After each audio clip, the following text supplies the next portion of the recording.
Plagët e vjetra që mbaj me vete nuk janë veç shenja në lëkurën time. Janë kujtimi i betejave që kam fituar. Këto shenja të mbetura pas janë prova se sa fort luftova, e si mbijetova ndaj asaj që mund të më kish shkatërruar. Secila prej tyre tregon një histori që ndonjëherë do doja ta harroja, por që më ka bërë këtë që jam sot. Nuk duhen për të dukur i fort në sytë e njerëzve, por për të më kujtuar forcën time. Jetojmë në një botë që na shtyn t'i fshehim lëndimet, e të bëjmë gjoja sikur jemi të përsosur, të paprekur, e të pathyeshëm.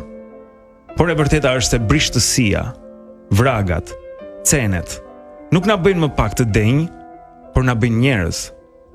Nuk duhet patur turp nga shenjat mbi lëkurën tonë. Ato duhen mbrojtur, duhen ruajtur sepse tregojnë se si luftuam. Dhe mbase janë pikërisht këto plag, historia më kuptim plot e jetës sonë.